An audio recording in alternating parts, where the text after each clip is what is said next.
잠시만요, 탑니다. 닫히려는 엘리베이터 안으로 뛰어든 미자의 숨이 턱 멎었다. 3년 전 임신한 자신을 처참하게 버리고 사라졌던 남자. 아이의 친아빠, 강기태가 정면에 서 있었다. 미자는 사시나무 떨듯 아이의 얼굴을 제품으로 꽉 감췄다. 그때였다. 품에 안긴 3살 우주가 남자의 가방을 향해 손가락을 뻗었다. 비행기다! 미자의 심장이 철렁 내려앉았다. 나도 이거 있는데 내 거랑 똑같다. 3년 전 두 사람이 맞췄던 세상에 단 2개뿐인 이니셜 키링. 남자가 천천히 무릎을 굽혀 아이와 눈을 맞췄다. 미자의 피가 차갑게 식었다. 꼬마야, 니도 이거 있나? 남자의 입가에 다정한 미소가 번졌다. 아저씨랑 커플이네. 애가 참 싹싹하네요. 완벽하게 낯선 타인을 대하는 친절한 목소리. 이 남자는 지금 나를 전혀 기억하지 못한다. 벌써 2만 분의 이상한 가족 구독자분들이 이 이야기를 함께하고 계십니다. 지금 어느 동네에서 이야기를 듣고 계실까요? 댓글로 알려주시면 제가 큰 힘을 얻는답니다.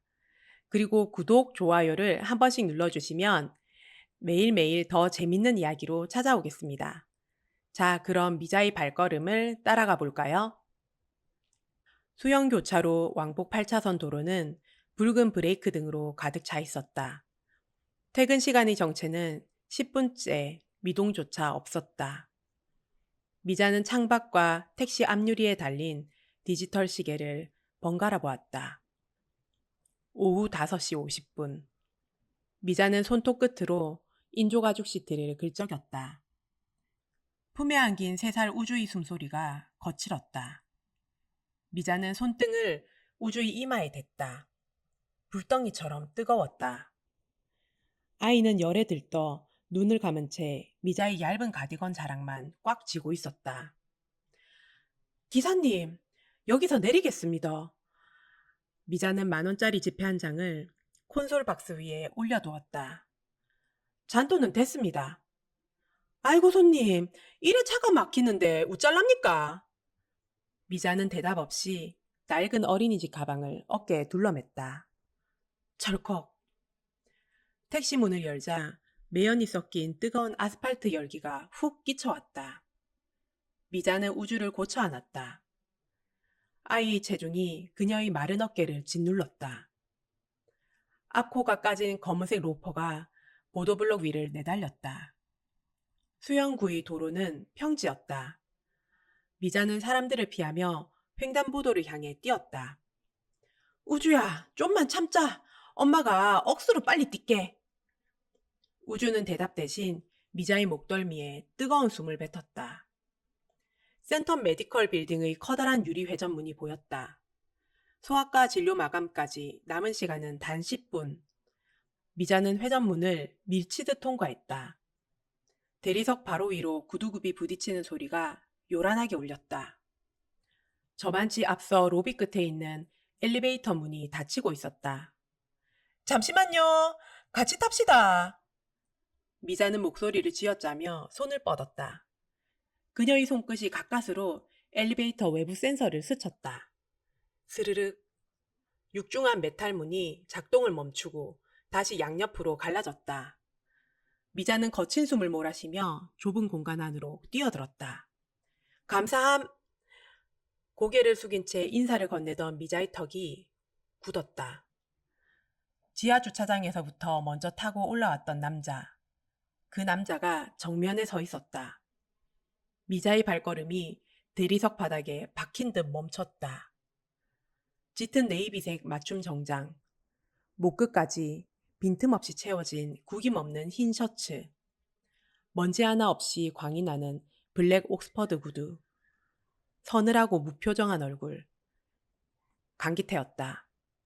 3년 전 미자의 모든 것을 앗아가고 돌연 사라졌던 남자, 그리고 그녀의 품에 안긴 우주의 친아빠였다. 미자의 눈동자가 팽창했다. 호흡이 일순간 멈췄다. 그녀는 본능적으로 뒷걸음질을 쳤다. 하지만 등 뒤로는 이미 차가운 엘리베이터 문이 닫혀버린 후였다. 윙. 기계음과 함께 엘리베이터가 상승하기 시작했다. 거울로 둘러싸인 좁고 밀폐된 공간. 형광등 불빛 아래 세 사람만이 남았다. 미자는 시선을 바닥으로 끌어내렸다. 오른손으로 우주의 뒤통수를 감싸 제 가슴팍으로 깊숙이 숨겼다. 아랫입술을 피가 날 정도로 질끈 깨물었다. 비릿한 피맛이 혀끝에 맴돌았다. 기태의 시선이 미자에게 닿았다가 미끄러졌다. 그는 미자의 낡은 로퍼와 보풀이 일어난 가디건을 무심히 훑었다. 아무런 동요가 없는 건조한 눈빛이었다. 기태는 곧바로 정면의 층수 표시기로 시선을 돌렸다. 미자의 어깨가 미세하게 떨렸다. 날 전혀 못 알아보는 건가? 그때였다. 열기 때문에 칭얼대던 우주가 고개를 돌렸다. 아이의 시선이 아래로 향했다. 기태의 커다란 손에는 최고급 가죽 서류 가방이 들려 있었다. 손잡이 끝부분, 그곳에 은빛 비행기 모양의 금속 키링이 매달려 있었다. 비행기다! 우주가 고사리 같은 손가락을 뻗었다. 아이의 맑고 큰 목소리가 정적이 흐르는 엘리베이터 안을 울렸다. 미자의 심장이 철렁 내려앉았다. 우주가 제 어깨에 매달린 노란색 어린이집 가방을 앞으로 끌어당겼다. 나도 이거 있는데 아저씨 거랑 똑같다. 아이의 손끝이 가방 지퍼를 가리켰다. 그곳에는 기태의 가방에 달린 것과 완벽하게 똑같은 은빛 비행기 키링이 매달려 있었다. 3년 전 가난했던 미자를 위해 기태와 함께 전포동 공방에서 마쳤던 세상에 단 2개뿐인 물건. 은빛 날개에는 작은 이니셜이 새겨져 있었다. 미자의 눈동자가 사시나무 떨리듯 흔들렸다. 우주의 입을 막으려 했지만 손이 굳어 움직이지 않았다. 기태의 고개가 천천히 아래로 꺾였다. 그의 시선이 우주의 노란색 가방 지퍼에 멈췄다.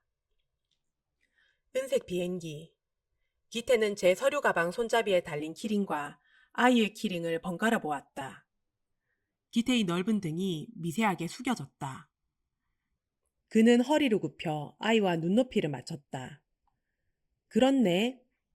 기태의 입술 사이로 부드러운 목소리가 흘러나왔다. 서늘했던 그의 얼굴에 옅은 미소가 번졌다. 꼬마야, 니도 이거 있나? 다정한 말투였다. 하지만 철저하게 낯선 타인을 대하는 거리가 담겨 있었다. 네, 우리 집 갈 때 맨날 달고 다녀요. 우주가 해맑게 웃으며 대답했다. 기태가 가볍게 소리내어 웃었다. 아저씨랑 커플이네. 기태의 크고 단단한 손이 제 서류 가방에 달린 은빛 날개를 만지작거렸다. 미자는 피가 차갑게 식는 것을 느꼈다. 그 해맑은 웃음과 아무것도 모르는 무심한 눈빛, 벼락을 맞은 듯한 확신. 이 남자는 나를, 그리고 저 키링이 무엇인지 전혀 기억하지 못한다. 미자는 우주의 어깨를 낚아채듯 제 쪽으로 끌어당겼다. 기태와 우주의 거리를 억지로 벌렸다. 기태가 천천히 몸을 일으켰다. 애가 씩씩하네요. 기태가 미자를 향해 가볍게 목례를 했다. 완벽한 타인을 향한 의례적인 친절이었다. 미자는 고개를 숙인 채 아무 대답도 하지 않았다. 시선은 오직 문틈 가장자리에 고정했다. 띵! 5층. 엘리베이터 문이 열렸다. 소아청소년과라는 간판이 보였다. 미자는 문이 완전히 열리기도 전에 틈새로 몸을 구겨 넣어 빠져나갔다. 뒤도 돌아보지 않고 긴 복도를 내달렸다. 등 뒤로 서늘한 시선이 꽂히는 것 같았지만 걸음을 멈추지 않았다. 소아과 대기실은 고요했다. 마감 시간 직전이라 대기석의 텔레비전 소리만 작게 울리고 있었다. 이우주 어린이, 이번 진료실로 들어오세요. 간호사의 호명에 우주가 씩씩하게 진료실 문을 밀고 들어갔다. 미자가 아이의 뒤를 따라 들어가려는 찰나였다. 저기요. 낮고 묵직한 목소리. 미자의 발걸음이 뚝 멎었다. 문고리를 잡은 손끝이 하얗게 질렸다. 미자가 천천히 고개를 돌렸다. 대기실 입구. 강기태가 한 손을 바지 주머니에 찔러 넣은 채 서 있었다. 그의 구두굽 소리가 타일 바닥을 울리며 다가왔다. 기태가 미자의 두 걸음 앞까지 다가와 멈췄다. 압도적인 체격에 미자의 시야가 가로막혔다. 아까 아이가 한 말입니다. 기태의 목소리는 정중했다. 하지만 그의 눈빛에는 집요함이 서려 있었다. 그는 미자의 창백한 얼굴을 뚫어지게 응시했다. 이 키링 혹시 어디서 샀는지 기억하십니까? 기태가 서류 가방을 살짝 들어 올리며 물었다. 은빛 비행기가 조명을 받아 차갑게 반짝였다. 3년 전 미자를 바라보던 뜨겁고 다정했던 눈동자는 그곳에 없었다. 미자는 아랫입술을 질끈 깨물었다. 글쎄요. 건조하고 딱딱한 목소리가 미자의 입에서 튀어나왔다. 너무 오래돼서 기억이 안 나네요. 미자는 진료실 문고리를 잡아당겼다. 더 이상의 대화는 없었다. 미자는 기태의 시선을 등진 채 진료실 안으로 몸을 숨기고 문을 닫아버렸다. 기태는 굳게 닫힌 하얀색 진료실 문을 가만히 내려다보았다. 그는 오른쪽 턱관절을 까딱거리며 작게 뼈소리를 냈다. 수영구의 낡은 다세대 주택 1층, 평탄한 골목의 안쪽이었다. 전자 모기장 너머로 녹슨 도어락이 보였다. 삐삐삐. 건조한 기계음과 함께 얇은 철문이 열렸다. 미자는 축 늘어진 우주를 아는 채 어두운 거실로 들어섰다. 신발을 벗을 새도 없었다. 그녀는 구두를 신은 채로 방바닥에 무릎을 꿇었다. 품에서 아이를 내려 얇은 이불 위에 눕혔다. 어깨에 메고 있던 노란색 어린이집 가방이 바닥으로 툭 떨어졌다. 지퍼 끝에 매달린 은빛 비행기 키링이 장판에 부딪히며 쇳소리를 냈다. 미자의 시선이 그 은빛 금속에 꽂혔다. 호흡이 거칠어졌다. 그녀의 손이 키링을 향해 다가갔다. 손끝이 미세하게 떨리고 있었다. 키링을 떼어내려 지퍼 고리를 잡았다. 하지만 손가락에 힘이 들어가지 않았다. 미자는 손을 거두고 시선을 돌렸다. 바닥에 주저앉은 채 마른 세수를 했다. 엘리베이터 안에서 마주쳤던 남자의 얼굴, 서늘하고 무표정했던 눈동자, 낯선 타인을 대하던 정중한 목소리. 미자는 아랫입술을 질끈 깨물었다. 점막이 터지며 비릿한 피맛이 배어나왔다. 그녀는 자리에서 비틀거리며 일어났다. 냉장고 문을 열어 해열제 시럽을 꺼냈다. 플라스틱 계량컵에 붉은색 시럽을 5ml 선까지 정확히 부었다. 손이 떨려 약병의 입구 주변으로 시럽이 흘러내렸다. 미자는 싱크대에 약병을 던지듯 내려놓았다. 그리고 멍하니 물이 떨어지는 수도꼭지를 바라보았다. 다음날 아침, 센텀시티의 거대한 유리빌딩. 출근 시간의 로비는 사원증을 태그하는 소리로 가득했다. 미자는 게이트를 통과해 엘리베이터에 올랐다. 바닥을 향한 그녀의 시선 끝에는 어제와 같은 앞코가 까진 검은색 로퍼가 있었다. 12층 마케팅팀 사무실. 회색 파티션들이 일정한 간격으로 세워져 있었다. 미자는 제자리인 구석 책상에 앉았다. 책상 위에는 이면지와 결제 서류 무더기가 산처럼 쌓여 있었다. 그녀는 컴퓨터 전원 버튼을 눌렀다. 모니터의 푸른 빛이 화장기 없는 창백한 뺨을 비췄다. 미자는 키보드 위로 손을 올렸다. 오늘 신임 대표이사 취임식 있는 거 알지? 파티션 너머로 동료 직원의 목소리가 들려왔다. 해외 지사에서 실적 엄청나게 올리고 온 후계 자락하던데. 미자는 대화에 끼어들지 않았다. 마우스 휠을 굴리며 엑셀 파일의 셀만 응시했다. 모니터 속 숫자들은 머릿속에 들어오지 않았다. 오전 10시, 안내방송이 사무실의 정적을 깼다. 전 직원이 3층 대강당으로 이동했다. 수백 개의 간이의자가 일렬로 늘어서 있었다. 미자는 가장 뒷줄, 출입문과 가장 가까운 구석자리에 섰다. 강당 저편에는 거대한 스크린이 세팅되어 있었다. 눈부신 조명이 단상을 비쳤다. 사회자가 마이크를 잡았다. 지금부터 신입 대표이사님의 취임사가 있겠습니다. 마이크의 파열음이 스피커를 타고 날카롭게 울렸다. 단상 옆의 검은 휘장이 거쳤다. 나무 계단을 밟고 올라오는 남자의 구두굽 소리. 규칙적이고 묵직한 발걸음이었다. 남자가 단상 중앙의 마이크 앞에 섰다. 짙은 네이비색 맞춤 정장, 목 끝까지 빈틈없이 채워진 구김없는 흰 셔츠, 먼지 하나 없이 광이 나는 블랙 옥스퍼드 구두. 강기태였다. 미자의 호흡이 일순간 멎었다. 시야가 좁아지며 주변의 모든 소리가 차단된 것처럼 느껴졌다. 그녀의 두 손이 앞에 놓인 빈 의자의 등받이를 움켜쥐었다. 손가락 관절이 하얗게 튀어나왔다. 기태가 마이크를 가볍게 툭툭 쳤다. 반갑습니다. 강기태입니다. 억양의 높낮이가 없는 건조하고 정중한 목소리. 어제 병원 앞 엘리베이터에서 들었던 바로 그 음성이었다. 미자의 다리에서 힘이 빠져나갔다. 그녀는 의자 등받이에 몸을 반쯤 기댄 채 굳어버렸다. 평범한 직장인인 줄로만 알았다. 공방에서 함께 키링을 맞추고 좁은 골목길을 걷던 남자였다. 그가 이 거대한 재벌 그룹의 후계자였다니. 미자의 눈동자가 무섭게 흔들렸다. 3년 전의 잔혹했던 기억. 검은 파도처럼 밀려와 미자의 뇌리를 덮쳤다. 3년 전, 전포동의 낡은 원룸. 창문 틈으로 빗물이 새어들어와 벽지 끝이 들떠 있었다.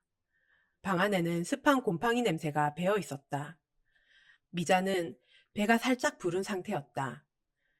방바닥에 앉아 기태에게 줄 목도리를 뜨고 있었다. 갑자기 연락이 두절된 지 일주일째 되던 날이었다. 바닥에 놓인 스마트폰이 요란하게 울렸다. 액정 화면에 기태 오빠라는 네 글자가 떠올랐다. 미자는 황급히 털실을 내려놓고 전화를 받았다.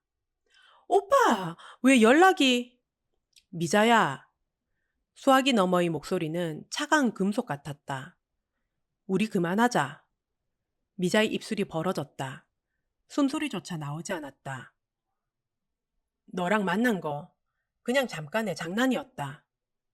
미자의 손에서 스마트폰이 미끄러졌다. 다신 연락하지 마라. 뚝. 통화가 끊기는 기계음이 원룸 안을 채웠다. 바닥에 떨어진 스마트폰 화면이 어두워졌다.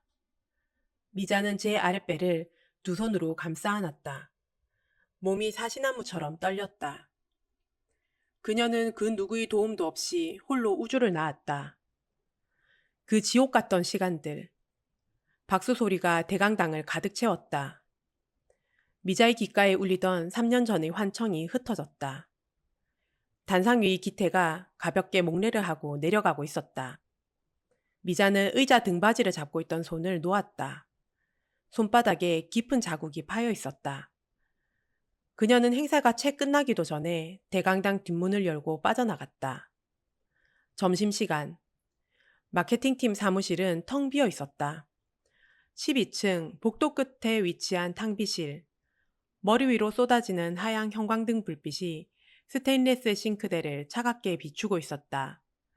상부장을 열어 종이컵을 꺼내고 노란색 커피 믹스 봉지를 집어드는 미자의 손끝은 여전히 미세하게 떨렸다. 절취선을 맨손으로 거칠게 찢어내자 갈색 가루가 싱크대 상판 위로 어지럽게 흩어졌다. 정수기에 컵을 대고 온수 버튼을 누르자 좁은 탕비실 안에는 뜨거운 물이 떨어지는 소리만이 공허하게 울려 퍼졌다. 바로 그때였다. 복도 저편에서부터 일정한 간격으로 타일 바닥을 울리는 묵직한 구두굽 소리가 들려오기 시작했다. 탕비실 입구에 거대한 남자의 그림자가 드리워짐과 동시에 은은하고 건조한 스킨 향이 좁은 공간으로 훅 밀려들었다. 미자는 고개를 돌리지 않은 채 아랫입술을 질끈 깨물었다. 어제 병원에서 만난 분 맞죠? 등 뒤에서 들려온 낮고 차분한 목소리에 미자의 등줄기가 빳빳하게 굳어버렸다. 커피를 젓던 플라스틱 스틱이 손가락 사이에서 갈 길을 잃고 멈췄다. 천천히 몸을 돌리자 한 손을 바지 주머니에 넣은 채 탕비실 입구에 비스듬히 기대어선 기태의 모습이 눈에 들어왔다. 그의 시선은 이내 미자의 왼쪽 가슴에 달린 사원증으로 향했다. 마케팅팀 이미자 씨. 이름을 부르는 음성에는 그 어떤 감정도 실려 있지 않았다. 다만 흥미롭다는 듯 미세하게 가늘어진 눈동자만이 그녀를 훑고 있을 뿐이었다. 우리 이런 우연이 다 있네요. 입꼬리를 살짝 올려 짓는 완벽한 비즈니스용 미소에 미자는 손에 쥔 종이컵을 부서질 듯 꽉 잡았다. 뜨거운 열기가 얇은 종이를 뚫고 전해졌지만 그녀는 시선을 그의 반짝이는 구두코로 끌어내리며 본능적으로 회피했다. 대표님, 먼저 가보겠습니다. 무미건조한 단단만을 남긴 미자는 기태와의 거리를 최대한 벌리며 탕비실 출입구를 향해 걸음을 옮겼다. 그러나 미자의 어깨가 기태의 팔을 스치고 지나가려는 찰나 둔탁한 마찰음과 함께 미자의 걸음은 강제로 멈춰서야만 했다. 기태의 커다란 손이 미자의 얇은 손목을 거칠게 낚아챈 탓이었다. 단단한 악력에 손에 들린 종이컵이 크게 흔들리며 뜨거운 커피 몇 방울이 맨손 등 위로 튀어올랐다. 크게 팽창한 두 눈으로 반사적으로 손목을 비틀어 보았지만 기태의 소나기는 꿈쩍도 하지 않았다. 잠깐만요. 한 톤 낮아진 기태의 목소리는 방금 전의 정중함이 씻은 듯 사라진 서늘한 음성이었다. 손목을 제 쪽으로 살짝 끌어당기자 두 사람의 거리는 순식간에 한 뼘 사이로 좁혀졌다. 주머니에 들어가 있던 반대쪽 손이 주먹을 쥐었다 펴는 움직임이 바지 위로 희미하게 드러났다. 오른쪽 턱관절을 까딱거리며 작게 뼈소리를 낸 기태의 시선이 미자의 창백한 얼굴을 집요하게 파고들기 시작했다. 네, 그쪽 예전부터 아는 사람 같은데? 무겁게 내려앉은 탕비실의 공기 속에서 파르르 떨리던 종이컵 안의 갈색 커피가 이내 미자의 회색 가디건 소매로 볼품없이 튀었다. 미자는 혀끝에 감도는 비릿한 피맛을 느끼며 기태의 짙은 네이비색 수트 단추 부근으로 시선을 굳게 고정했다. 끝까지 눈을 마주치지 않겠다는 결연한 의지였다. 사람 잘못 보셨습니다.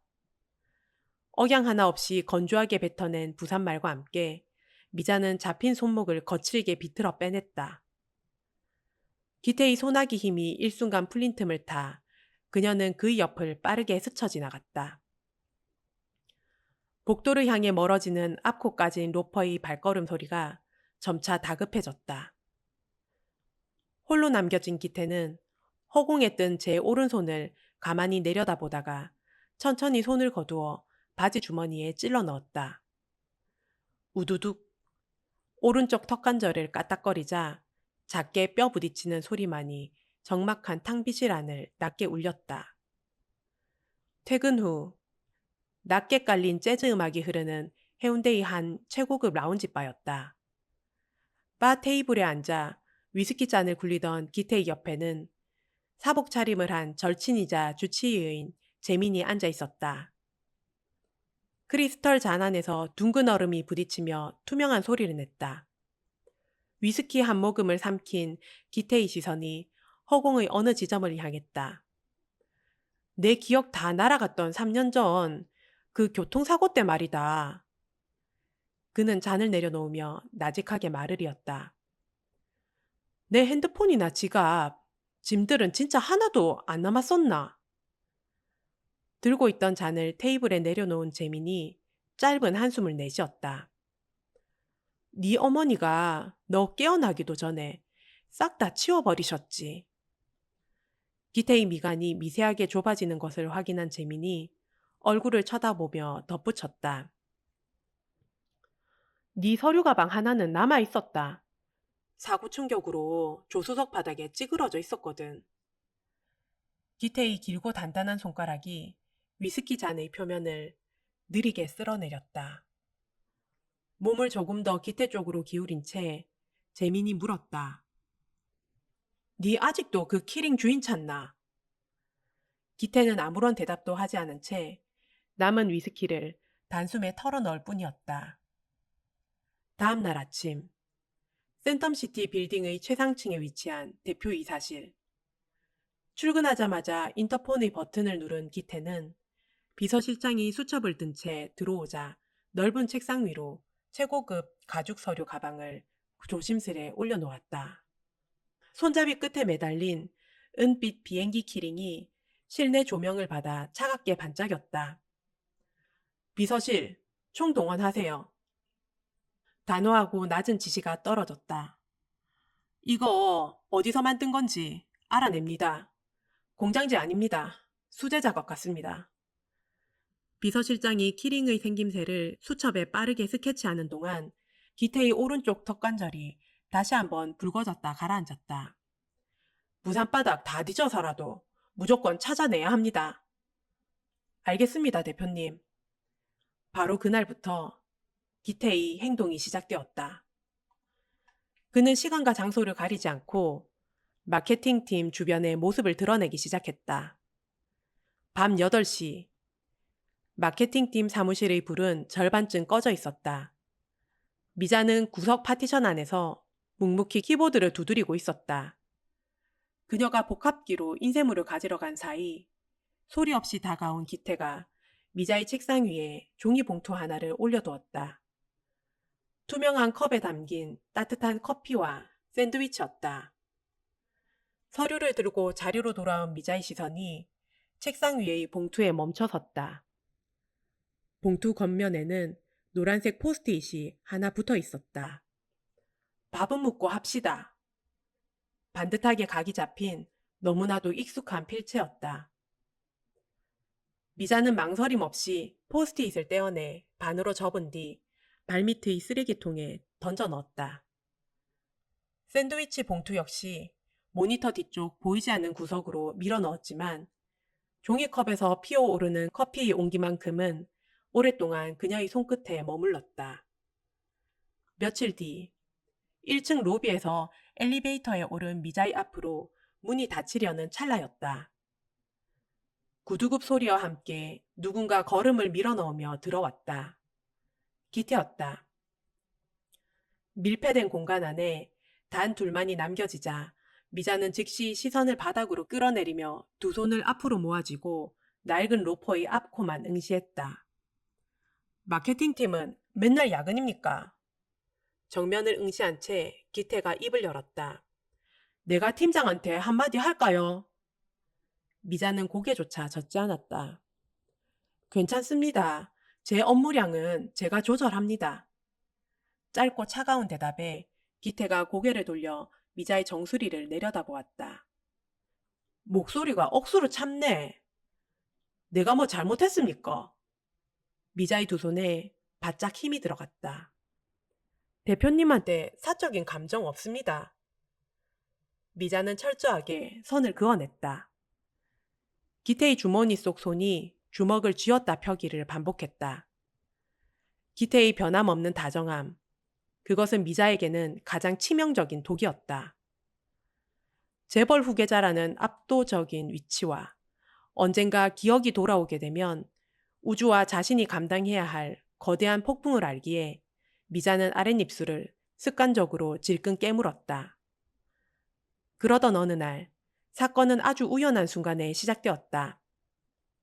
오전 11시 팀장의 호출을 받고 회의실로 향한 미자의 책상 위에는 스마트폰이 뒤집히지 않은 채 놓여 있었다. 마케팅팀 파티션 사이로 타 부서 여직원이 걸어왔다. 평소 재력가이자 미혼인 기태를 흠모하던 그녀는 기태의 시선이 자주 머무르는 미자를 눈의 가시로 여기고 있었다. 여직원이 미자의 책상 앞을 지나칠 때였다. 징징. 미자의 스마트폰이 진동하며 검은 액정이 밝게 켜졌다. 어린이집 교사가 보낸 알림장 메시지와 함께 화면의 배경화면에 미자의 아들 우주가 활짝 웃고 있는 사진이 선명하게 떠올랐다. 여직원의 걸음이 우뚝 멈췄다. 사진 속 3살짜리 남자아이를 확인한 여직원의 눈이 기괴할 정도로 크게 팽창하더니 이내 입꼬리가 비릿하게 말려 올라갔다. 그녀는 주위를 한번 살핀 뒤 자신의 핸드폰을 꺼내 미자의 액정 화면을 빠르게 촬영했다. 점심시간, 사내 카페테리아는 수백 명의 직원들로 발 디딜 틈이 없었다. 식판이 부딪히는 소리, 수저가 달그락거리는 소리, 사람들이 웅성거리는 대화가 뒤엉켜 몹시 소란스러웠다. 배식대를 지나 밥과 국을 받아든 미자가 빈자리를 찾기 위해 몸을 돌리려는 찰나 누군가 앞을 가로막았다. 아침에 액정을 훔쳐보았던 그 여직원이었다. 여직원의 손에는 스마트폰이 쥐어져 있었다. 어머, 누구신가 했더니 평소보다 한 톤 높은 날카로운 여직원의 목소리에 주변 테이블에 앉아있던 직원들의 고개가 일제히 그곳을 향했다. 우리 회사 마케팅팀의 자랑, 이미자 씨 아니에요? 식판을 든 채 멈춰선 미자는 시선을 여직원의 발끝으로 내렸다. 길 좀 비켜주시죠. 미자가 옆으로 걸음을 옮기려 했지만 여직원이 다시 앞을 막아섰다. 와, 이미자 씨, 숨겨둔 애가 있었어요? 여직원의 날카로운 목소리가 식당의 소음을 뚫고 쩌렁쩌렁하게 울려 퍼졌다. 식당 안의 백색 소음이 일순간 멎으며 포크와 숟가락을 들고 있던 직원들의 움직임이 정지되었다. 수백 개의 눈동자가 일제히 미자에게 꽂혔다. 무슨 소리 하시는 겁니까? 미자의 목소리가 미세하게 떨렸다. 대표님한테 은근슬쩍 꼬리치더만. 여직원이 자신의 핸드폰 화면을 들어올려 주변 사람들에게 보여주었다. 아침에 몰래 찍은 우주의 사진이었다. 이거 봐요. 애 얼굴이 누구랑 똑같이 생겼는지. 사람들이 수군거리는 소리가 파도처럼 퍼지기 시작했다. 미자의 얼굴에서 핏기가 완벽하게 가시며 창백함을 넘어 하얗게 질려버렸다. 애 딸린 미혼모 주제에 어디서 처녀 행세하면서 회사를 속여요? 미자의 코앞까지 다가온 여직원이 악을 썼다. 이거 완전 꽃뱀 아이가 이거. 정적이 흘렀다. 식당의 거대한 공간을 무거운 침묵이 짓눌렀다. 수백 쌍의 경멸 어린 눈초리, 호기심과 조롱이 섞인 시선들, 모든 방향에서 날아온 화살이 미자의 좁은 어깨를 무참히 관통했다. 덜그럭덜그럭 미자의 손에 들려있던 플라스틱 식판이 요란하게 떨리기 시작했다. 식판 모서리가 덜덜거리며 진동하고 미역국 국물이 흘러넘쳐 그녀의 손가락을 적셨지만 뜨거운 온도조차 느껴지지 않았다. 고개를 푹 숙인 미자의 시선은 바닥의 대리석 타일 틈새에 고정되었다. 아랫입술을 피가 맺히도록 질끈 깨물었을 뿐 아무런 반박도 하지 못했다. 도망칠 곳도 없었다. 그녀의 무릎이 조금씩 꺾이기 시작할 때였다.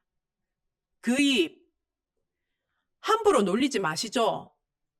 식당 출입구 쪽에서 들려온 낮고 묵직한 음성이 무거운 공기를 단숨에 갈라냈다. 홍해처럼 갈라진 군중 사이로 구두굽 소리가 타일 바닥을 울리며 다가왔다. 굳어버린 미자의 등 뒤로 거대한 체격의 남자가 멈춰섰다. 강기태였다. 구두굽 소리를 멈춘 그가 미자의 등 뒤에 바짝 붙어섰다. 기태가 오른팔을 뻗어 덜덜 떨리는 미자의 좁은 어깨를 단단하게 감싸 안자 그 억센 악력이 가디건 위로 고스란히 전해졌다.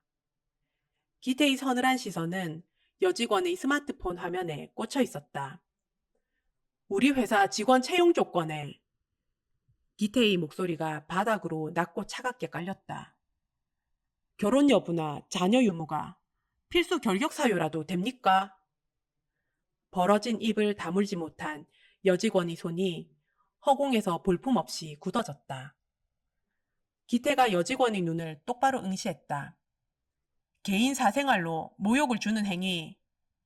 식당 안을 채우던 모든 백색 소음이 일순간에 증발해 버린 듯했다. 대표로서 자시하지 않겠습니다. 바르르 떨리던 여직원의 손이 천천히 아래로 떨어져 내렸다. 미자의 어깨에 닿은 기태의 넓은 손바닥에서는 될 것 같은 뜨거운 체온이 느껴지고 있었다. 숨을 멈춘 미자는 치아에 강한 힘을 주었다. 결국 얇은 점막이 터지며 비릿한 액체가 턱선을 타고 흘러내렸다. 자신을 시궁창에 버려두고 떠났던 남자가 베푸는 동정. 미자에게 그것은 세상 그 어떤 폭언보다도 치명적인 맹독과 다름없었다. 그녀의 몸이 반사적으로 움직였다. 미자는 제 어깨를 감싸고 있던 기태의 팔을 거칠게 쳐냈다. 그 바람에 손에서 미끄러진 플라스틱 식판이 요란한 소리를 내며 대리석 바닥으로 곤두박질 쳤다. 쨍그랑!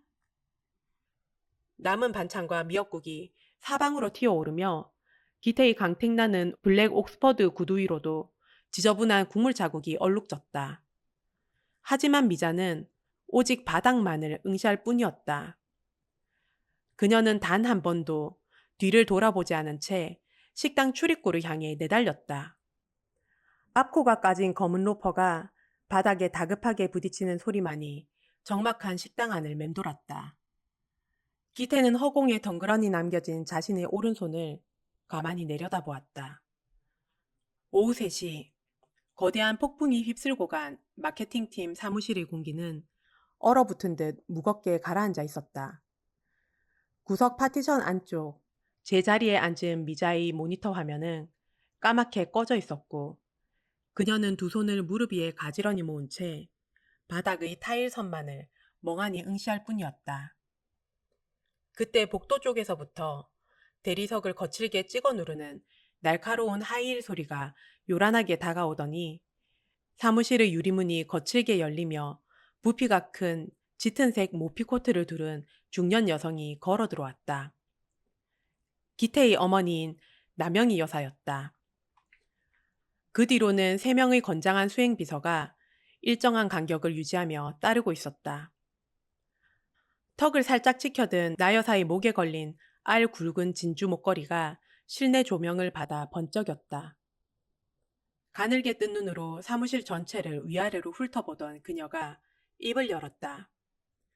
마케팅팀, 이미자가 누구야? 서늘하고도 오만한 목소리였다. 사무실 안을 채우던 키보드 타자 소리가 일제히 멈추고 직원들의 시선이 약속이라도 한 듯 미자의 파티션 쪽으로 쏠리자 미자가 천천히 자리에서 몸을 일으켰다.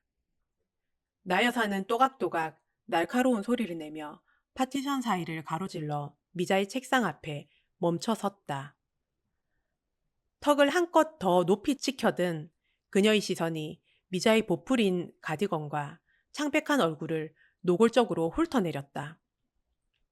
네가 그 애 딸린 미혼모야? 나 여사의 입꼬리가 비릿하게 비틀어졌다. 주제 파악을 못하는 벌레들이 꼭 있단 말이지. 들고 있던 명품 핸드백의 금속 스트랩을 손가락 마디가 하얗게 질리도록 꽉 움켜쥔 나 여사가 이내 이면지와 결제 서류 무더기가 산처럼 쌓여있는 미자의 책상 위로 시선을 돌렸다. 하늘 높은 줄 모르고 기어오르면 결국에는 밟혀 죽는 법이야. 어디 뱁새가 황새 자리를 넘봐? 거칠게 뻗어나간 나 여사의 두 손이 탁자 위에 쌓여있던 종이더미의 밑동을 억세게 움켜쥐더니 미자의 얼굴을 향해 무자비하게 흩뿌렸다. 수십 장의 하얀 A4 용지들이 허공을 가르며 폭포수처럼 쏟아져 내렸고 빳빳한 종이 모서리 하나가 미자의 왼쪽 뺨을 날카롭게 스치고 지나갔다. 창백한 뺨 위로 얇고 붉은 선이 그어지며 가느다란 핏방울이 맺혀 흘렀다. 천박하게 꼬리치지 말고 네 수준에 맞는 시궁창에서 살아. 나 여사의 날카로운 고함이 사무실의 팽팽한 정적을 갈기갈기 찢어놓았지만 미자는 고개를 피하지 않았다.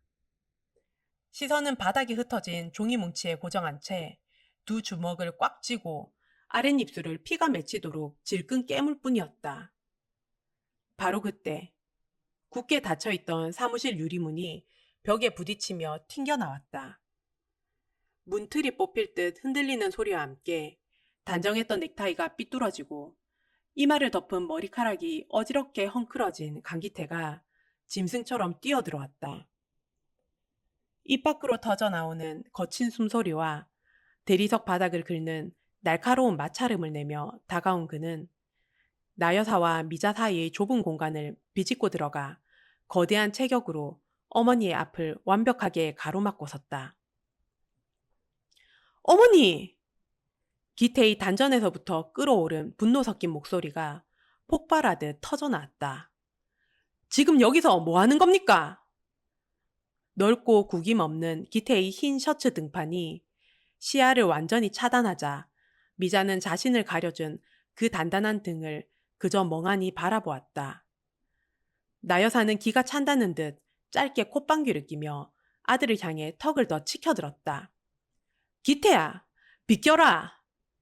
그녀의 목소리에는 지독한 선민의식이 덕지덕지 묻어 있었다.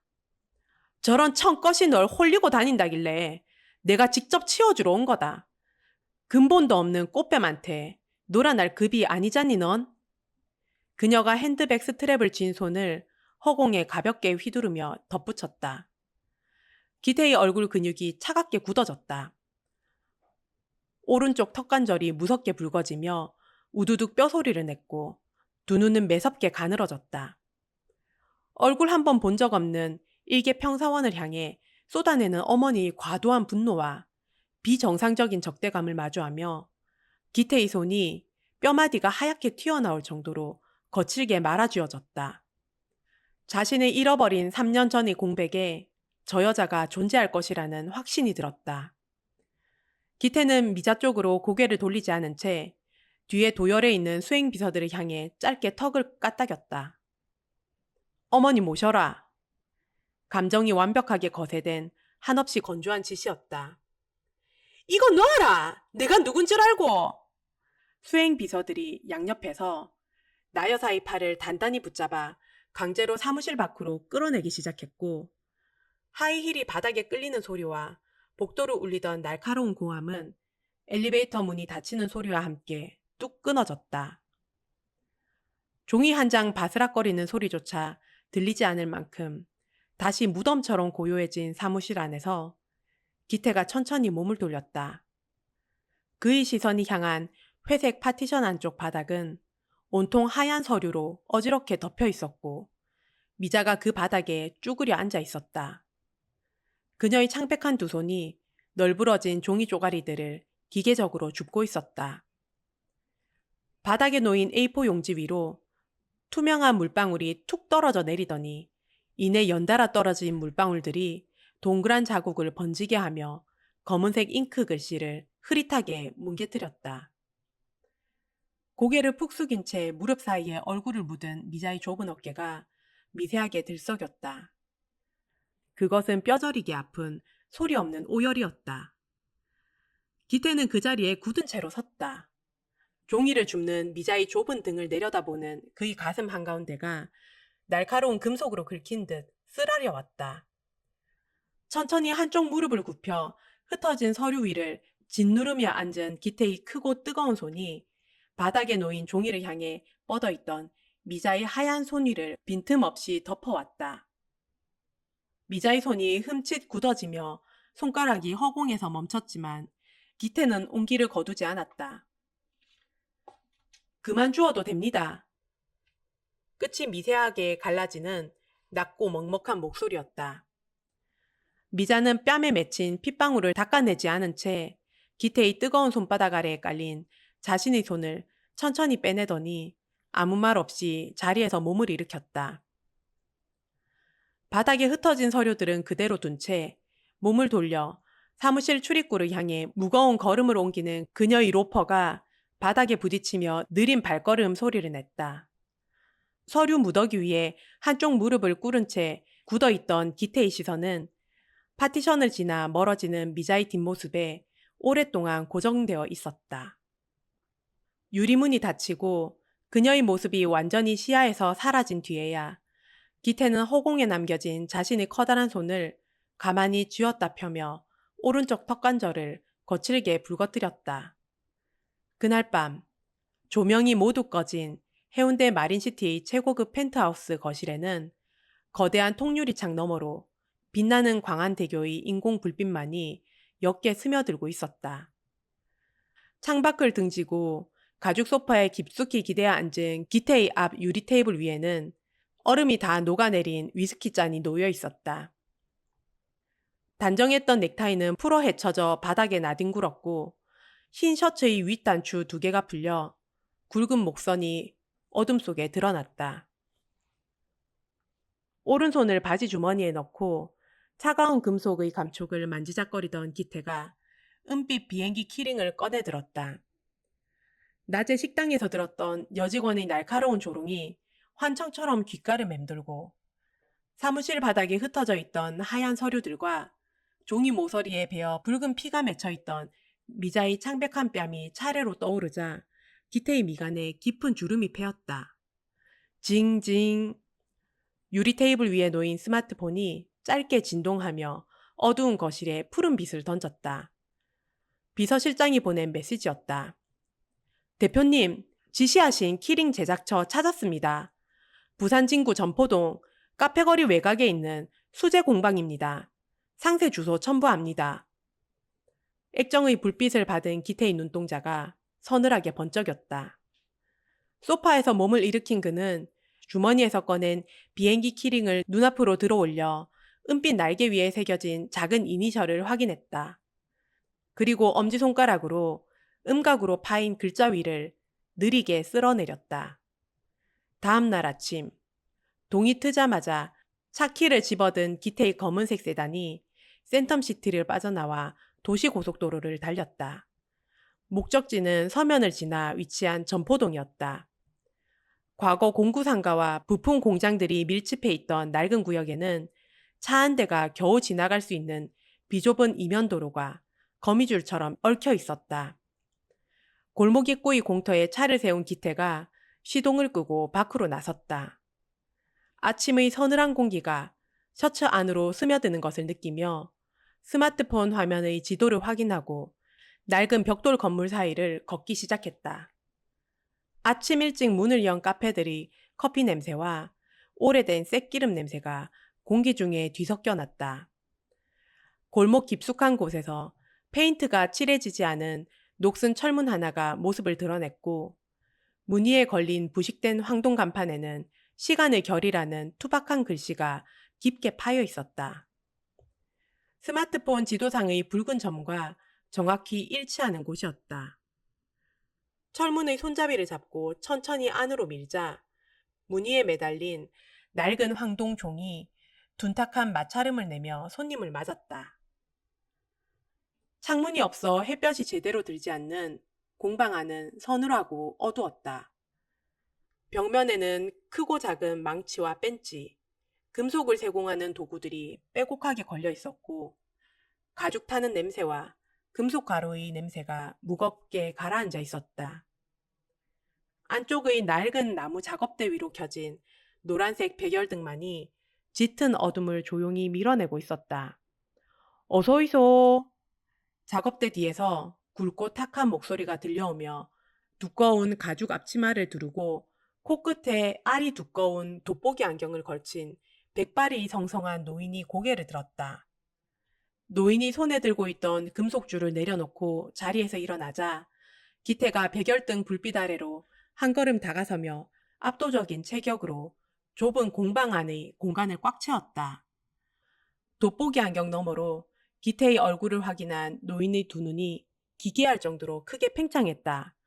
아이고 총각!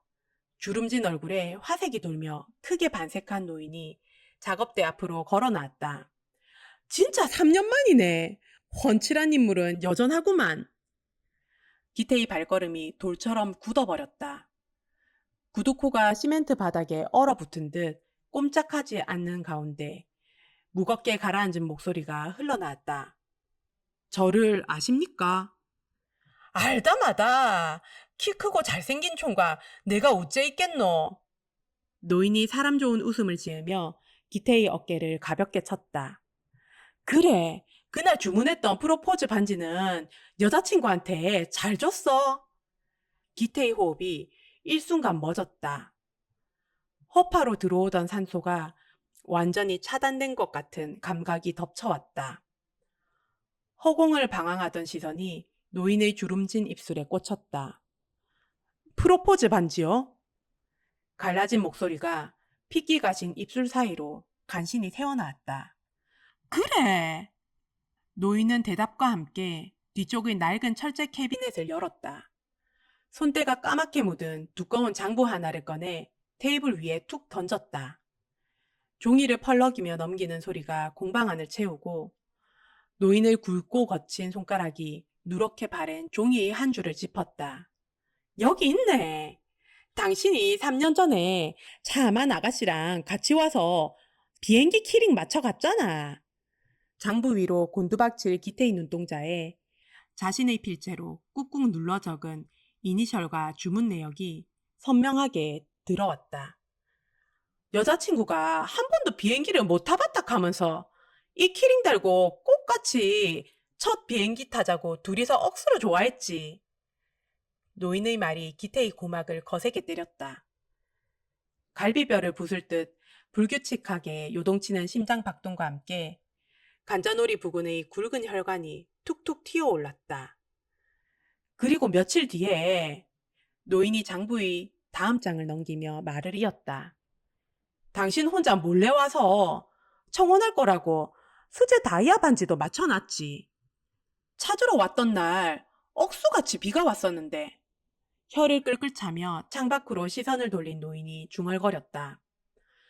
비를 쫄딱 맞고 와서 붉은 벨벳 케이스 반지 찾아가고는 통 소식이 없어서 내심 궁금했네. 그 순간 기태의 귀 속에서 날카로운 이명이 울리기 시작했다. 양손으로 나무 작업대의 모서리를 강하게 움켜쥔 그의 손가락 마디가 하얗게 질리다 못해 푸른 빛이 돌기 시작했다. 시야가 무섭게 흔들리며 전멸하고 공방의 노란 백열등 불빛이 수십 갈래로 찢어지며 시신경을 찔러댔다. 머릿속을 날카로운 송곳으로 후벼 파는 듯한 극심한 고통이 그를 덮쳐왔다. 윽! 입에서 짐승 같은 억눌린 신음이 터져나오며 두 손으로 머리를 감싸진 기태가 바닥으로 무릎을 꺾었다. 딱딱한 시멘트 바닥에 부딪히는 둔탁한 소리에 놀란 노인이 다가왔지만 기태의 눈에는 아무것도 보이지 않았다. 머릿속에 쳐져 있었던 시꺼먼 장막이 갈기갈기 찢어지며 잃어버렸던 3년 전의 파편들이 폭풍처럼 쏟아져 내리기 시작했다. 앞이 보이지 않을 정도로 쏟아지던 장대비와 차창을 미친 듯이 때리던 빗소리, 빗길의 아스팔트 위를 미끄러지던 끔찍한 마찰음과 함께 세상이 거꾸로 뒤집혔다. 빗속에서 처참하게 굴러가던 검은색 자동차 안에서 유리창이 산산조각나 목과 팔을 파고들던 감각. 차 안을 가득 채우던 뜨겁고 비릿한 피냄새가 밀려왔다. 숨을 헐떡이며 공방 바닥을 주먹으로 쾅쾅 내리친 기태의 손등 살점이 까지고 붉은 피가 맺혔지만 통증조차 느껴지지 않았다. 찌그러진 핸들과 에어백 사이에 끼어 뼈가 부러진 채 피투성이가 된 자신의 오른손. 그 손은 마지막 순간까지 붉은 벨벳 반지 케이스를 꽉 움켜쥐고 놓지 않았었다. 날카로운 구급차 사이렌 소리와 차가운 철제베드 위에서 덜컹거리던 형광등 불빛. 산소 마스크 위로 붉은 픽거품을 끊임없이 토해대던 자신의 입술이 달싹이는 감각이 생생하게 되살아났다. 점점 의식이 끊어지는 흑백의 시야 속에서 오직 단 하나의 이름만을 애타게 부르고 있었다. 미자야. 단 하나의 이름이 거대한 쇠말뚝처럼 내리에 날아와 꽂혔다. 시멘트 바닥 위에서 둥글게 말린 기태의 거대한 몸이 불규칙하게 오르내렸다. 숨통이 끊어질 듯한 호흡을 토해내며 두 손으로 공방의 차가운 바닥을 미친 듯이 긁어대는 그의 손톱 밑으로 거친 시멘트 가루가 깊숙이 파고들었다. 바닥에 엎드린 채 바지 주머니에서 스마트폰을 꺼낸 기태의 떨리는 손가락이 액정을 더듬었다. 액정 위로 붉은 피가 묻은 지문이 어지럽게 번져나갔다. 통화 버튼을 누르고 신호음이 2번 울리자 이내 전화가 연결되었다. 기태야. 수화기 너머로 들려오는 재민의 목소리에 기태는 쇳소리가 섞인 거친 숨을 토해냈다. 재민아. 바닥에 갈리는 듯한 탁한 음성이었다. 나 기억 다 돌아왔다. 수화기 너머에 무거운 정적이 내려앉았다. 뭐? 부탁 하나만 하자. 기태는 차가운 시멘트 바닥에 이마를 댄 채 2 눈을 감았다. 이우주, 네 병원에 오는 그 꼬마. 기태의 오른쪽 턱관절이 우두둑 뼈소리를 내며 거칠게 붉어졌다. 머리카락 하나만 구해라. 재민이 허둠을 들이켜는 소리가 났다. 너 지금 제정신이가? 급격히 낮아진 재민의 목소리가 수화기를 타고 흘러나왔다. 나 그 아이 주치의다. 환자 신체 일부를 보호자 동의 없이 유전자 검사에 쓰는 거. 그거 위법이다. 걸리면 내 의사 면허 날아간다고. 공식적으로 기록 남기라는 거 아니다. 피가 맺힌 2 손으로 바닥을 짚고 천천히 상체를 일으킨 기태가 대답했다. 비공식 사설업체로 돌릴 거다. 법적 증거로 안 쓴다. 기태야. 내 눈으로 무조건 확인해야겠다. 내 핏줄인지. 기태의 눈동자에 붉은 핏발이 선명하게 서고 있었다. 며칠 내로 우주 진료 예약 잡혀 있는 거 안다. 10곳 확인해야 한다고 핑계라도 대서 병원으로 불러라. 단호한 목소리가 공방의 낡은 벽을 때렸다. 무슨 수를 써서라도 구해라. 내 채모는 바로 킥으로 보낸다. 통화가 끊기고 기태는 검게 꺼진 스마트폰 액정을 부서져라 꽉 움켜쥐었다. 같은 시각 센텀시티 빌딩 12층 마케팅팀 사무실. 점심시간이라 직원들이 모두 빠져나간 사무실은 텅 비어 있었다. 자신의 파티션 안쪽에선 미자의 발밑에는 빈 종이 상자 하나가 덩그러니 놓여 있었다. 회색 철제 서랍을 연 그녀가 플라스틱 펜대와 낡은 수첩을 상자 안에 던져 넣자 달그락거리는 건조한 마찰음이 났다. 탁상 달력을 반으로 접어 쓰레기통에 버린 미자의 시선이 모니터 앞에 놓인 하얀색 편지 봉투로 향했다. 검은색 잉크로 인쇄된 사직서라는 3글자. 미자는 천천히 손을 뻗어 봉투 모서리를 쥐었다. 엘리베이터를 타고 최상층으로 올라간 미자는 비서실 직원이 자리를 비운 대표이사실 앞에 섰다. 두꺼운 문고리를 잡은 그녀는 조심스럽게 문을 밀었다. 넓고 차가운 대리석 바닥 중앙, 거대한 마호가니 책상 앞에는 기태가 창밖을 등지고 비스듬히 기대어 서 있었다. 각 잡힌 네이비색 재킷은 소파 위에 아무렇게나 던져져 있었고 구김없던 흰 셔츠는 땀에 젖어 단단한 등에 엉켜붙은 상태였다. 풀어헤친 넥타이가 바닥에 나뒹구는 가운데 기태의 눈시울은 붉게 짓물려 있었으며 손등에는 무언가에 긁힌 핏자국이 선명했다. 미자는 그의 얼굴을 마주치지 않고 시선을 책상 모서리로 단단히 고정했다. 그녀는 손에 쥐고 있던 하얀 봉투를 책상 위로 반듯하게 밀어 넣었다. 사직서입니다. 억양의 높낮이로는 찾아볼 수 없는 건조한 목소리였다. 기태의 시선이 하얀 봉투 위로 무겁게 떨어져 내렸다. 오늘부로 그만두겠습니다. 미자는 고개를 가볍게 숙이고는 지체 없이 뒤돌아섰다. 결제 안 합니다. 등 뒤에서 짐승이 긁는 듯한 탁한 음성이 들려왔다. 미자의 로퍼굽이 대리석 바닥에 박힌 듯 걸음을 멈췄다. 제 의사입니다. 수리해 주십시오. 그녀가 다시 출입문을 향해 억지로 걸음을 옮기려던 찰나였다. 미자야. 미자의 좁은 어깨가 돌처럼 굳어버렸다. 그것은 직원을 부르는 건조한 호칭이 아니었다. 기태가 책상을 돌아 그녀를 향해 한 걸음 다가왔다. 그동안 기태의 핏기 가신 입술이 파르르 떨렸다. 그의 시선은 미자의 보풀이 일어난 회색 가디건 어깨 부분을 향해 있었다. 비행기 타봤어?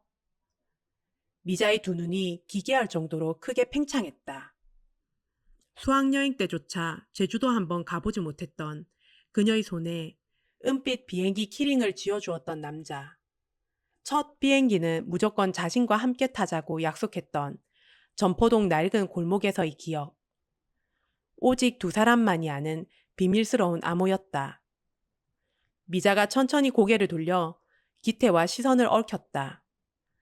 그의 붉어진 눈동자를 마주한 순간 미자의 창백한 뺨위로 참고 있던 눈물이 툭 떨어져 내렸다. 이제 와서 미자의 목소리가 날카롭게 갈라졌다. 이제 와서 기억나면 뭐 하는데요? 그녀의 두 주먹이 하얗게 질리도록 말아쥐었다. 나 그날 당신한테 임신했다고 말하려고 종일 기다렸어. 눈물이 턱선을 타고 옷깃으로 쉴 새 없이 흘러내리고 있었다. 근데 하루 종일 연락 한 통 없더니 며칠 뒤에 전화해서 내한테 뭐라 했는데? 미자가 기태를 향해 원망스러운 한 걸음을 다가섰다. 다신 연락하지 말라며! 전부 장난이었다며! 기태의 오른쪽 턱관절이 흉흉하게 붉어졌다. 당신이 우주 버린 거라고. 미자의 좁은 어깨가 격렬하게 들썩였다.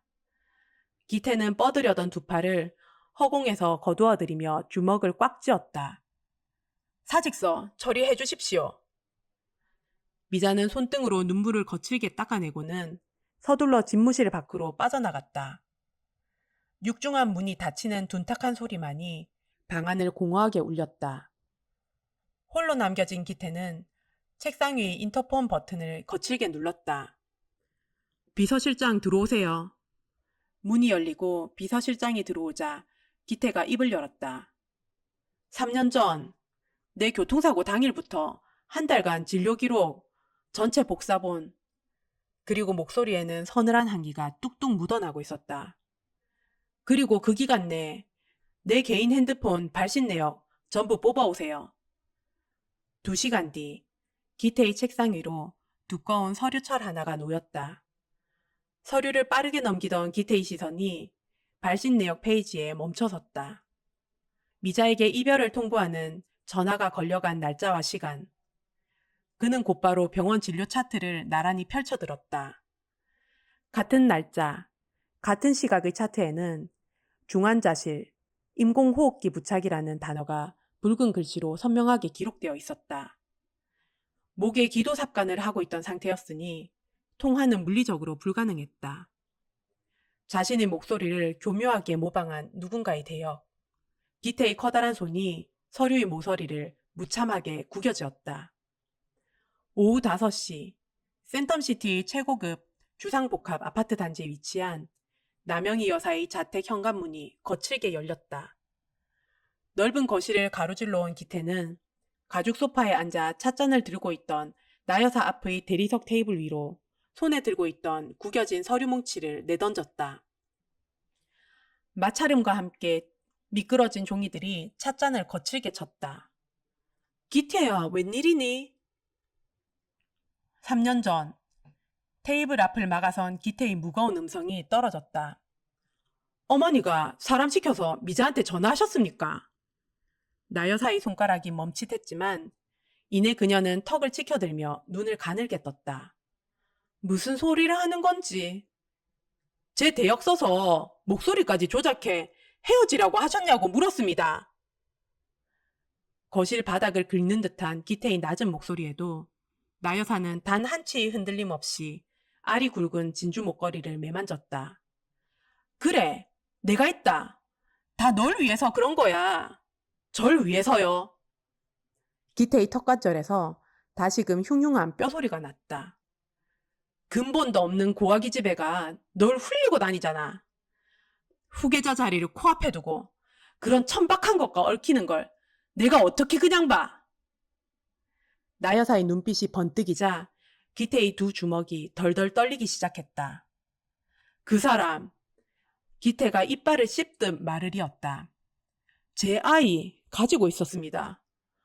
어머니께 정식으로 소개하려고 반지 챙겨서 가던 길이었습니다. 거실에 무거운 정적이 내려앉았지만 나 여사는 이내 비릿한 콧방귀를 꼈다. 돈 노리고 임신 공격하는 꽃뱀들이 한둘인 줄 아나. 기태는 더 이상 입을 열지 않았다. 그의 등판은 돌덩이처럼 무섭게 굳어 있었고 그는 지체 없이 출입구를 향해 몸을 돌렸다. 일주일 뒤 최상층 대표이사실 마호가니 책상 한가운데에 사설 유전자 정보센터에서 온 하얀 봉투가 덩그러니 놓여 있었다.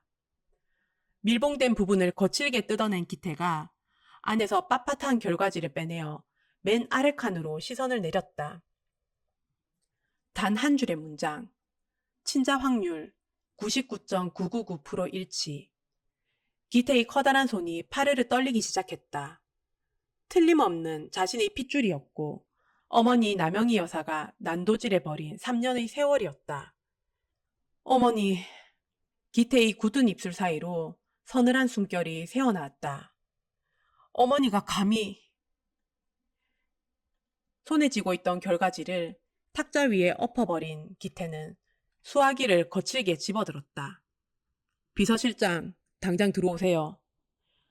문이 열리고 비서실장이 뛰어들어오자 기태가 책상 너머로 그를 직시했다. 지금 당장. 기태의 서늘한 지시가 떨어졌다. 남영희 여사가 가진 그룹 내 지분과 차명 계좌 완벽하게 동결시키세요. 전쟁입니다. 얼마 지나지 않아 센텀시티의 펜트하우스 현관문이 다시금 거칠게 열렸다. 기태의 구두굽이 대리석 바닥을 찍어 누르며 거실 한가운데로 향했다. 소파에 앉아 찻잔의 손잡이를 쥐고 있던 나 여사를 향해 기태는 손에 쥐고 있던 두꺼운 서류 뭉치를 테이블 위로 무자비하게 내던졌다. 묵직한 파열음과 함께 법원과 경찰청의 붉은 직인이 찍인 압류 통지서가 사방으로 흩어졌다. 그 붉은 직인 위에서 시선이 멈춘 나 여사의 목소리가 미세하게 떨렸다. 이게 다 뭐고? 어머니가 소유한 모든 차명계좌, 부동산, 그리고 그룹 내 지분 양도에 관한 법적 절차입니다. 기태의 목소리는 쇳덩이처럼 건조하고 무거웠다. 나 여사가 쥐고 있던 찻잔이 테이블 위로 떨어지며 뜨거운 홍차가 서류 위로 볼품없이 번져나갔다. 네가 지금 제정신이냐? 어미를 상대로 이런 짓을 벌리고 네가 무사할 줄 아나? 자리에서 일어난 나 여사의 목에 걸린 진주 목걸이가 요란하게 흔들렸지만 기태는 표정 하나 바꾸지 않은 채 그녀의 정수리를 향해 일직선으로 시선을 꽂았다. 어머니의 모든 자금줄은 단 1원도 남김없이 동결됐습니다. 한 걸음 다가선 기태의 압도적인 체격이 거실의 조명을 가리며 나 여사 위로 거대한 그림자를 들이었다. 한 발짝만 더.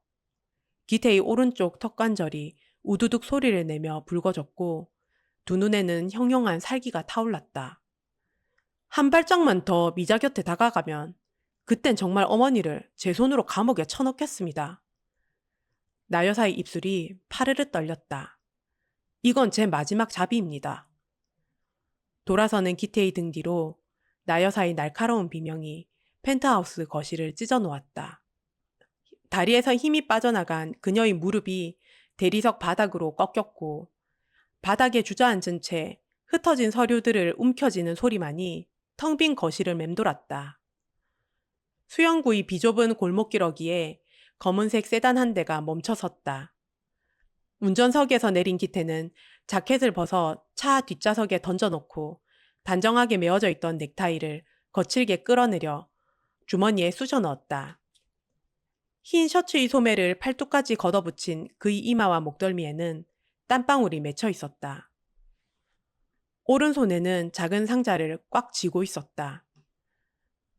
좁은 골목길을 내달리는 거친 숨소리가 고요한 공기를 갈랐고 셔츠 등판은 이내 땀으로 흠뻑 젖어 피부에 달라붙었다. 골목 깊숙한 곳, 페인트가 벗겨진 낡은 다세대 주택 1층 앞에 다다라서야 기태의 발걸음이 멈췄다. 철제 대문 너머 녹슨 도어락이 달린 얇은 현관문 틈 사이로 텔레비전 불빛이 새어나오고 있었다. 숨통이 끊어질 듯한 호흡을 토해내던 그는 주먹을 쥐었다 펴며 손가락 관절의 경직을 풀고는 떨리는 오른손을 들어 올려 녹슨 현관문을 두드렸다. 다급하고 묵직한 마찰음이 울리자 방 안에서 들리던 텔레비전 소리가 뚝 끊어졌다. 짧은 정적 끝에 문 안쪽에서 슬리퍼가 바닥에 끌리는 소리가 다가오더니 건조한 쇳소리와 함께 도어락이 풀렸다. 얇은 현관문이 천천히 밖으로 열리고 미자가 문틈 사이로 모습을 드러냈다. 늘 입던 얇은 회색 가디건을 걸친 채 머리가 아무렇게나 묶여 잔머리가 흘러내린 모습이었다. 미자의 시선이 문 앞에 선 거대한 체격의 남자를 향했다. 땀에 흠뻑 젖은 헝클어진 머리카락, 재킷도 없이 소매를 걷어붙인 구김투성이의 셔츠, 흐트러진 호흡을 가다듬지 못하고 거칠게 헐떡이는 남자.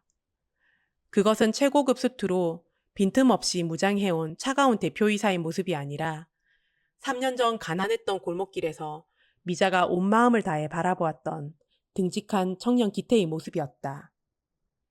미자의 손이 현관문 손잡이에서 미끄러지며 두 눈이 기괴할 정도로 크게 팽창했고 아랫입술이 파르르 떨리기 시작했다. 기태가 피가 맺힌 자신의 두 손을 미자의 앞으로 조심스럽게 들어 올렸다. 그의 손바닥 위에는 3년 전 전포동 공방에서 함께 맞췄던 붉은 벨벳 반지 케이스가 놓여 있었다. 상자의 뚜껑이 열리자 가로등 불빛을 받은 수제 다이아몬드 반지가 영롱하고 날카롭게 빛을 발했다. 미자야. 기태의 입술 사이로 갈라지고 탁한 음성이 새어나왔다. 그토록 듣고 싶었던, 그러나 평생 다신 들을 수 없을 줄 알았던 애틋한 부름에 미자의 창백한 뺨위로 굵은 눈물이 툭 떨어져 내렸다. 투명한 물방울이 낡은 시멘트 바닥 위로 연달아 추락하자 기태가 그 자리에 천천히 무릎을 굽혔다. 혼자 춥고 아프게 해서 기태의 고개가 아래로 떨어지며 넓은 어깨가 미세하게 진동했다. 3년이나 늦게 와서 정말 미안하다. 바닥에 무릎을 꿇은 채 고개를 들어 미자를 올려다보는 기태의 붉은 눈시울에도 굵은 눈물이 흘러내리고 있었다. 다시는 네 손 절대 안 놓을게. 미자는 두 손으로 자신의 얼굴을 감쌌고 어깨가 격렬하게 들썩이며 참았던 소리 없는 오열이 터져나왔다. 그때였다. 엄마, 누구 왔어? 거실 안쪽에서 작은 발소리가 들려오더니 현관 틈 사이로 우주가 빼꼼 고개를 내밀었다. 손에 장난감 자동차를 든 아이의 시선이 바닥에 무릎을 꿇고 있는 거대한 남자를 향해 꽂혔다. 동그랗게 커진 눈으로 손가락을 뻗은 우주가 맑은 목소리로 외쳤다. 키링 아저씨다. 손등으로 뺨에 흐르는 눈물을 거칠게 닦아낸 기태는 굽혔던 무릎을 펴고 천천히 자리에서 일어났다. 두 팔을 벌려 서럽게 울고 있는 미자의 허리를 끌어당기자 그녀의 마른 몸이 기태의 단단한 가슴 안으로 완전히 파묻혔다. 미자의 등을 감싸 안은 팔에 꽉 힘을 준 기태가 고개를 숙여 자신을 똑바로 올려다보는 우주와 눈을 맞췄다. 자신의 무심한 눈매와 단단한 턱선을 소름 끼치도록 똑같이 닮은 아이. 기태의 서늘했던 얼굴에 세상에서 가장 환하고 따뜻한 웃음이 번져갔다. 우주야. 기태의 부드러운 목소리가 서늘한 현관의 공기를 따뜻하게 데웠다. 이제 아저씨 말고. 그의 커다란 손이 아이의 머리카락을 다정하게 쓰다듬었다. 아빠라고 불러줄래? 현관문 너머로 시원한 바닷바람이 불어왔고 주택가 지붕 위로 광안대교의 하얀 불빛이 따스하게 비쳐들었다. 지독하게 끊어져 있던 3년의 긴 터널이 완전히 끝나는 순간, 새 가족의 멈춰 있던 시계가 마침내 다시 움직이기 시작했다. 여러분의 인생 이야기를 아래 이메일로 보내주세요. 여러분의 사연에 극적인 상상력을 더해 속 시원하고 감동적인 한 편의 드라마로 만들어 드리겠습니다. 오늘 이야기는 여기까지입니다. 다음에 또 만나요.